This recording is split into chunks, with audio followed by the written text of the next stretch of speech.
Un petit mot sur l'impact psychologique du confinement chez les adultes et chez les enfants.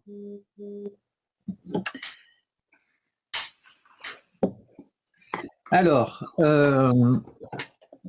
d'abord, une revue de la littérature et par chance, entre guillemets, compte tenu de l'actualité, le Lancet a publié une revue systématique de la littérature sur les études épidémiologiques qui ont évalué l'impact psychologique du confinement, suite à différentes épidémies qui n'avaient peut-être pas la même ampleur, mais le confinement était à peu près équivalent. Alors, les résultats sont assez décevants. Qu'est-ce que ça dit? Les conséquences psychologiques, c'est perturbations émotionnelles, dépression, stress, humeur basse, irritabilité, insomnie, syndrome de stress traumatique, symptômes et pas syndrome, hein, on va y revenir là-dessus, c'est important, fatigue émotionnelle, épuisement émotionnel, colère. Voilà. Alors, néanmoins, ça c'est ce que disent beaucoup d'études, mais il y a aussi des études qui trouvent que il peut y avoir au contraire de la joie à se trouver auprès de ses proches et du soulagement de se savoir soustrait au risque épidémique. Et puis des études même qui montrent que ça a été fait chez des undergraduate students, donc des étudiants à l'université au niveau licence, où il n'y avait quasiment pas de symptômes, et en particulier pas de symptômes du registre du stress post-traumatique. Alors ça, c'est à court terme. À long terme, on a moins d'études et quelques-unes qui disent qu'ils retrouvent des états dépressifs et des comportements d'évitement, évitement des foules et des comportements de lavage. Au niveau des facteurs de risque, pas grand-chose en fait. Essentiellement des antécédents psychiatriques et le fait d'être soignant. Et ça, on le comprend bien aujourd'hui. Naturellement, les soignants sont beaucoup plus exposés dans les situations de confinement puisque eux vont travailler. Alors, chez les enfants, on a beaucoup moins d'études. La revue systématique avait trouvé une vingtaine d'études épidémiologiques sur le sujet. Pour les enfants, beaucoup moins de données et avec en fait un équivalent de la symptomatologie trouvée chez l'adulte, mais qui se transpose chez l'enfant de la même façon qu'une dépression de l'adulte se transpose vers une dépression de l'enfant, où on va avoir plutôt des cauchemars, des symptômes somatiques à type de nausées, de céphalées, de douleurs, et puis des enfants qui collent à l'adulte et qui demandent beaucoup d'attention. Voilà en ce qui concerne les données épidémiologiques. Alors, après leur compréhension, finalement, pourquoi on a ce type de réaction? Là, en fait, on a une explication de base qui est assez simple et qui est bien expliquée par des modèles biologiques, en fait. Une situation de confinement dans le cadre d'une épidémie, on est dans une situation de stress chronique intense. Alors le stress, ça veut dire quoi? Parce que c'est un mot fourre-tout. Le stress, c'est en fait, c'est la réaction de l'individu à une situation où il est en danger, il est agressé. Et à l'évidence, aujourd'hui, nous sommes dans une situation où nous nous sentons en danger, comme le disait Agnès dans sa présentation. C'est un sentiment de danger et qui est, on verra après le caractère objectif ou pas de ce danger, mais tant bien même que cette notion a un sens. Donc on est dans une situation de danger, donc de stress. C'est chronique, c'est-à-dire ça va durer un certain temps, ça dure déjà depuis un certain temps, et c'est intense, le stress est important. Alors, il y a des modèles animaux depuis très longtemps de ça, et même des dosages qui ont été faits chez les humains, et cette situation de stress chronique intense conduit à une activation du système sympathique, plus à une sécrétion de cortisol. Et en fait, ça s'explique par le fait que quand on est en danger, on est programmé depuis des millions d'années à se défendre. Et donc, le système sympathique, ça va faire que le rythme cardiaque augmente et le cortisol va faire qu'on va consommer plus de sucre. Et d'ailleurs, on se rend compte que activation du système sympathique et cortisol, en fait, il y a des athlètes qui prennent ça comme produit dopant. Donc, tout ça est logique, sauf ça marche à court terme et qu'à long terme, il y a un épuisement et il peut y avoir des effets indésirables comme les produits dopants. Et donc, du coup, qu'est-ce qu'on observe? Eh bien, aujourd'hui, on a la plupart des gens sont dans une situation normale, sauf qu'ils sont un peu excités. Et on voit qu'il y a une espèce de fébrilité collective. Et donc, ça correspond tout à fait à la réaction habituelle. Et que si ça dure trop, ben, on va avoir des troubles qui vont apparaître. Alors, principalement, ce qu'on appelle le trouble de l'adaptation avec anxiété ou trouble de l'adaptation avec humeur dépressive. Ça ressemble un peu à une symptomatologie de trouble anxieux généralisé ou de dépression, mais à minima. Et surtout, dans le trouble de l'adaptation, c'est quand le stimulus n'est plus là, alors l'individu retrouve son état normal. C'est un peu ce qu'on observe dans le burn-out, dans l'épuisement professionnel. Donc on a au début une fébrilité, puis un épuisement, et puis une symptomatologie quasiment dépressive ou anxieuse. Mais, et d'ailleurs c'est ce que les médecins du travail ont remarqué, que la différence entre et une dépression, ben, si vous dites au travailleur qu'il va avoir des vacances aux Bahamas, tout d'un coup, il n'a plus de burn-out, alors que le déprimé, ça ne va pas faire la même chose. Donc on a une gradation avec d'abord une réaction normale, une fébrilité normale qui correspond à la réaction à un stress. Et puis si ça se passe mal, si ça dure trop longtemps, un trouble de l'adaptation. Et puis, ce trouble de l'adaptation peut se compliquer d'une dépression ou d'un trouble anxieux généralisé. Alors là, on va parler de dépression et de troubles anxieux quand les capacités adaptatives s'effondrent. Et donc l'individu, même si le stimulus n'est plus là, l'individu continue à être dans son état. Et là, on parle d'une pathologie psychiatrique avérée. Alors la question du syndrome de stress post-traumatique, elle divise un peu les professionnels. C'est que stricto sensu, un syndrome de stress post-traumatique survient après un événement traumatique. Et là, on ne vit pas en fait un événement traumatique. Un événement traumatique, ce sont les attentats du Bataclan ou c'est le World Trade Center. C'est-à-dire, brutalement, il se passe quelque chose. Et le fait que ça soit brutal, c'est capital parce que, en fait, l'individu subit une rupture extrêmement importante et brutale de lui en tant que sujet pensant et il n'est pas capable de s'adapter à ça. Et l'impossibilité de s'adapter va faire qu'il va être susceptible de faire des cauchemars et tout ça, ce qui peut nous arriver à nous en ce moment, mais que ça revienne sans arrêt, 6 mois, 1 an après, parce qu'il n'a pas pu réussir à s'adapter. Et on voit que le fait que le stress que nous vivons en ce moment soit chronique nous permet de mettre en œuvre des processus adaptatifs. Et vous avez sûrement vu ce qui marche très bien et qui circule sur les réseaux sociaux, c'est l'humour. Vous avez des gens qui font des vidéos autour du confinement et qui sont très drôles et ça marche très bien. C'est-à-dire la dérision par rapport à ce que l'on vit nous permet de prendre de la distance et de gérer l'anxiété. Voilà, alors, ça c'était ce que disait l'épidémiologie et ce que dit la psychobiologie et la psychologie classique. Mais j'ai envie de dire, ça explique la partie émergée de l'iceberg. Et on peut s'en servir pour faire de la recherche, donc on peut mesurer le trouble de l'adaptation. D'ailleurs, il faut être honnête, les échelles en épidémiologie ne sont pas d'une finesse suffisante pour vraiment discriminer ce qui est dépression, anxiété, trouble de l'adaptation, même le syndrome de stress post-traumatique. Tout ça est très corrélé et il faut avoir des instruments très longs, assez lourds à utiliser pour pouvoir avoir des discriminations de phénotypes assez fines. Mais bon, on peut utiliser ces instruments, on mesurera et on retrouvera vraisemblablement ce qu'on a déjà trouvé et on aura peut-être une estimation un peu plus raffinée des facteurs de risque et des facteurs de résilience. OK. Mais en fait, vous avez dû remarquer que c'est plus compliqué. Vous avez dû remarquer qu'il y a des différences considérables de réaction à ce qui se passe, à la fois chez les adultes et chez les enfants. Et donc ça, c'est la partie immergée du phénomène.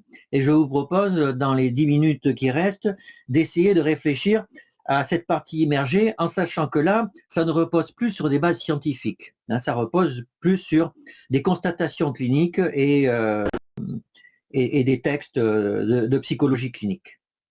Alors, premier point, d'abord, on a vu qu'en ce moment, nous vivions une situation de stress, que le stress est lié à une perception du danger, mais en fait, la perception du danger, elle est subjective, comme l'a dit Agnès tout à l'heure. Et l'homme, en fait, a un rapport très particulier au danger, qui d'ailleurs fait qu'il arrive à vivre longtemps, c'est l'anticipation du danger. Donc, en anticipant, on peut se préparer. Et en se préparant, on risque de surmonter la difficulté. Le problème de l'anticipation du danger, c'est que on est plus ou moins doué pour faire ça. Alors, il y a des fenêtres de tir dans lesquelles on est plus ou moins bon. Par exemple, là où on sait qu'on n'est pas bon, et on le retrouve en situation clinique, c'est pour évaluer les risques très faibles. Les anesthésistes le savent. On est obligé, quand quelqu'un vient pour une consultation d'anesthésie, on est obligé de le prévenir du risque d'anesthésique, qui est un risque qui peut être fatal, mais qui est rarissime. Et on sait que c'est très difficile de faire percevoir à quelqu'un un risque très important, mais qui est rarissime. Pour certaines personnes, ça va être annulé, et pour d'autres, ça va être magnifié. Et donc, il y a des études et même des outils qui essaient d'expliquer ça. Par exemple, on va dire que avoir un problème anesthésique grave, c'est la même probabilité que de mourir d'une piqûre d'abeille.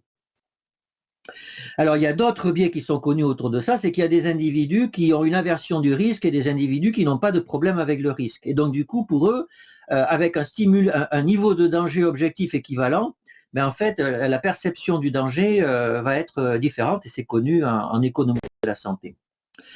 Alors, autre point, au niveau de l'homme et du danger, il y a l'anticipation et il y a aussi la notion de peur collective.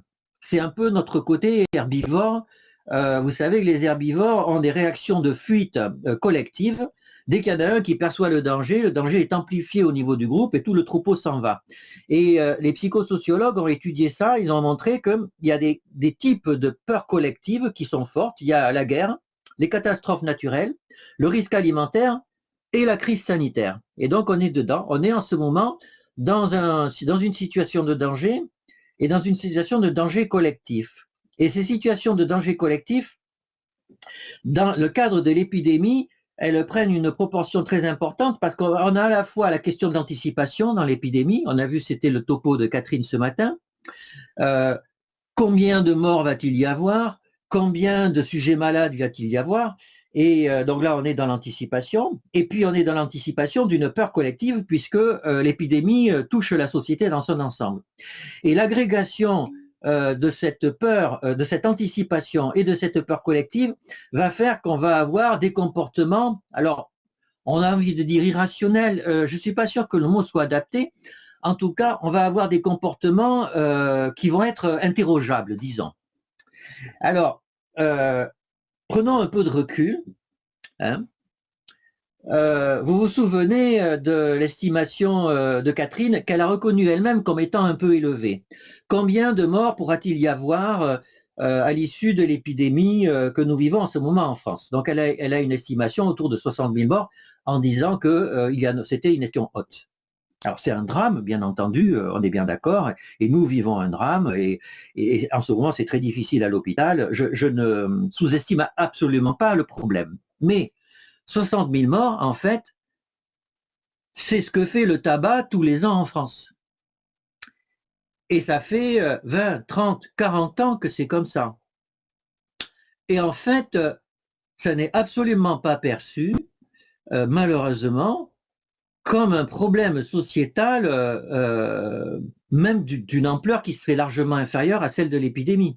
À tel point qu'on n'en parle quasiment plus. Hein. Il y a vous savez, quelques campagnes de publicité pour lutter contre le tabagisme chez les adolescents, mais sans plus. Donc on voit que, en fait, cette épidémie, c'est très difficile de... et là, c'est un outil que les thérapeutes cognitivo-comportementalistes utilisent typiquement pour gérer une anxiété, c'est de ramener le stimulus anxieux à sa réalité. Oui, nous vivons une situation difficile, mais en fait, si l'on regarde avec du recul et en essayant de mettre ses émotions à distance, cette situation n'est pas tellement différente de situations dramatiques de santé publique que l'on vit en permanence et sur lesquelles on ne fait pas grand-chose. Et je pense que à l'issue de l'épidémie, il faudra peut-être avoir cette réflexion. Nous avons vécu quelque chose de difficile, ça a été très dur pour la société, mais en fait, nous vivons la même chose en permanence et on ne fait rien. Et on peut se demander pourquoi on ne fait rien. Donc ça, c'était les relations de l'homme et du danger, des relations compliquées. Et d'ailleurs, en fait, vous savez, on dit souvent que l'anxiété, En fait, ce qui nous arrive en ce moment, nous sommes anxieux, c'est une peur sans objet. Alors, le mot est extrême, hein, c'est-à-dire, c'est normalement quand on a peur de quelque chose qui correspond à un réel danger. Le sujet anxieux a peur d'un stimulus qui est disproportionné par rapport au risque réel qui correspond à ce stimulus. Donc, homme et danger, c'est quelque chose de compliqué. Mais là, il y a aussi aujourd'hui homme et culpabilité. C'est que nous sommes dans une situation où on voit, en situation de confinement, on voit de la culpabilité. Alors, au premier rang de cette situation, le fait qu'on est confiné, donc on ne fait rien. Et on a d'un côté des soignants qui sont sur le front et qui travaillent sans interruption, qui prennent des risques, etc. Et puis nous, on est là, on est chez nous, on ne prend pas de risques, et puis pour certains, on ne peut plus travailler. Et là, il y a le sentiment de culpabilité de ne pas rendre son écho à la société alors que d'autres le font beaucoup. Il y a aussi le sentiment de culpabilité de ne plus s'occuper de ce dont on s'occupait avant. Et là, dans le soin, c'est le cas aussi. On a, vous savez, des patients qui ont des maladies chroniques qu'on ne peut plus prendre en charge et ça va poser des problèmes de morbimortalité et donc de la culpabilité. Alors, il y a une autre forme de culpabilité qui, je trouve, est un peu sous-marine et qui est un peu choquante, hein, mais il faut en parler, c'est la culpabilité liée au fossé des générations. Avec une position ambivalente extrêmement forte. D'un côté, vous avez vu la réaction qu'il y a eu quand il y a eu une adolescente qui est morte. Je dis, mais ça a été vécu comme quelque chose d'abominable. Alors que là aussi, en prenant un recul un peu difficile, mais néanmoins indispensable, c'est une épidémie qui touche tout le monde. Il y a des personnes âgées qui vont mourir du virus, il y a des personnes moins âgées, et il va y avoir des personnes jeunes.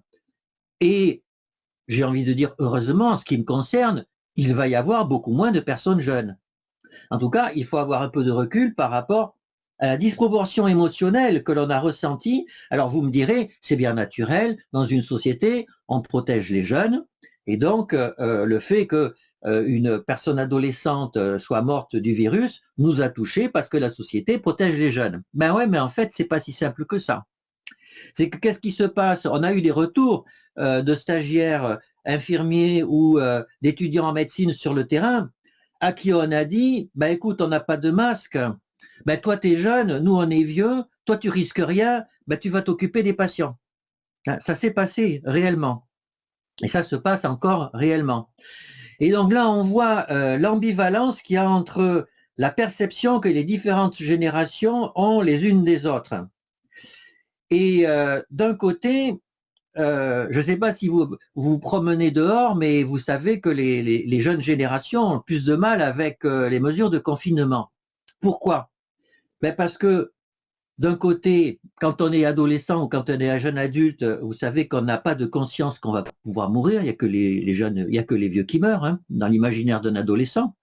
Que voire même par rapport à ça, on a ce qu'on appelle des conduites ordaliques, c'est-à-dire quand on est adolescent, on est prêt à provoquer la mort pour montrer qu'en fait on est plus fort que ce truc-là qui est inimaginable et qui touche les personnes âgées, hein, des espèces d'épidémies qu'il y a eu à une certaine époque où des adolescents se mettaient sur des voies ferrées et attendaient au dernier moment que le train arrive pour sortir le plus vite possible. Et donc on a ces conduites ordaliques avec nos jeunes générations aujourd'hui dehors qui bravent le confinement. Et puis en plus, de toute façon, objectivement, leur risque de morbimortalité est extraordinairement plus faible que ceux des personnes âgées, puisque entre avoir moins de 30 ans et plus de 70 ans, le risque relatif est de 100, hein, ce qui est en épidémiologie énorme.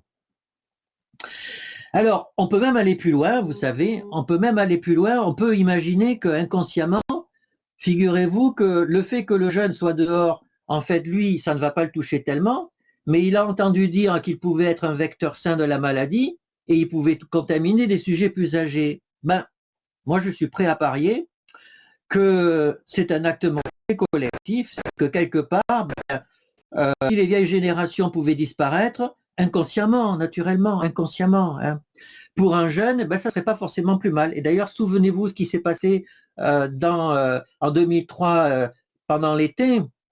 Ben, il y avait les urgentistes qui disaient sans arrêt, mais c'est une catastrophe, nos personnes âgées sont en train de mourir. Et puis pendant ce temps-là, ben, on était en vacances et ça rentrait par une oreille et ça sortait par l'autre, y compris auprès du ministère de la Santé. Hein. Et donc, il faut être un peu lucide. Par moment, eh bien, on a peut-être envie que les sujets âgés, eh ben, ils s'en aillent parce qu'ils nous coûtent de l'argent, etc. C'est abominable ce que je dis. Mais encore une fois, si on veut essayer de comprendre ce qui se passe, il faut aussi penser les choses abominables qu'il peut y avoir en nous. Et ça pourrait expliquer d'ailleurs pourquoi en ce moment on a tellement de mal à gérer correctement ce qui se passe dans les EHPAD, ce qui se passe avec les SDF, ce qui se passe avec les patients psychiatriques. Et puis de notre côté, eh ben, vous avez les vieilles générations qui sont profondément jalouses des jeunes générations parce que être vieux c'est moins cool qu'être jeune.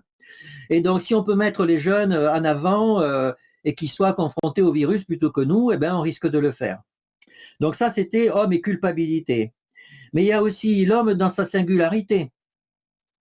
C'est-à-dire, en fait, oui, nous sommes un peu des herbivores et nous réagissons en bloc à des stimulus anxiogènes, mais nous sommes aussi très différents. Et là, c'est vrai qu'il y a parmi nous des gens qui ont une vie intérieure très forte. Et c'est pas une question d'être autiste ou tout ça, hein. C'est juste que il y a des gens qui, par exemple des moines dans des monastères, peuvent rester plusieurs heures dans leur cellule à méditer. Il y a des gens pour qui c'est absolument intolérable. Et donc, bien sûr, le confinement ne va pas du tout avoir le même effet selon la prédisposition que l'on a à se retrouver à l'intérieur de soi-même. Ça, c'était l'homme et sa singularité. Il y a l'homme et sa famille, l'homme et le couple. Et là, d'un côté, le support social est extraordinairement important pour supporter la sensation de danger qu'il peut y avoir. Le fait d'être ensemble, hein, c'est un consensus auprès des professionnels, le fait d'être ensemble, le fait de pouvoir continuer, même quand on est seul, à communiquer avec les autres, comme on le fait en ce moment d'ailleurs, c'est quelque chose qui nous fait du bien. Alors, néanmoins, aujourd'hui, on a des situations de confinement avec des familles nucléaires, souvent, voire même avec un couple. Or, le support social au sein du couple, c'est quelque chose qui n'est pas forcément simple. Parce que les émotions qu'il y a à l'intérieur du couple peuvent être très positives, mais comme elles peuvent être très positives, comme effet collatéral, elles peuvent être très négatives aussi. Et d'ailleurs, c'est bien géré avec humour dans les vidéos qu'on voit sur Internet, où on voit que les situations de conflit de couple sont racontées avec humour, mais avec réalité, j'en suis sûr. Et bien sûr, ça renvoie avec la conférence qu'on devait avoir et que malheureusement on ne pourra pas avoir, sur violence intrafamiliale et confinement. Et puis j'en arrive à l'homme et la place dans sa société, c'est que bien sûr qu'il y aura des inégalités sociales dans la gestion du confinement. Alors, inégalité sociale, parce que si vous êtes à 5 dans 20 mètres carrés, c'est beaucoup plus difficile que si vous êtes à 2 dans 170 mètres carrés. Donc les inégalités sociales vont jouer, mais ça va aussi rebattre les cartes parce qu'on va avoir des inégalités entre rural et urbain, par exemple. Ça va être beaucoup plus facile de vivre en confinement quand vous êtes dans la province, quand vous êtes dans une ferme, plutôt que quand vous êtes dans une barre d'immeubles en Seine-Saint-Denis. Voilà, donc j'en arrive à la conclusion.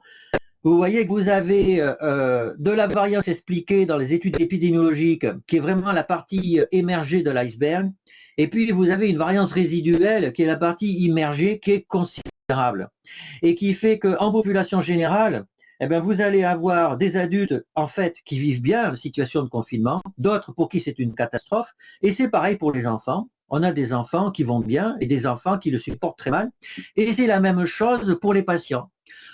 Il y a en ce moment sur les listes de discussion des psychiatres un vrai débat autour de comment nos patients autistes vivent les situations de confinement. Et on en a curieusement des patients autistes sévères qui d'habitude vont bien et qui là, au moins pour les 15 premiers jours, vont mieux. Et puis on en a d'autres qui vont moins mal. Et ça, je pense que ça va être un véritable objet de recherche de savoir qu'est-ce dans le détail du fonctionnement familial et sociétal, qu'est-ce qui va faire que certains vont mieux et que d'autres vont moins bien. Voilà ce que je voulais vous dire.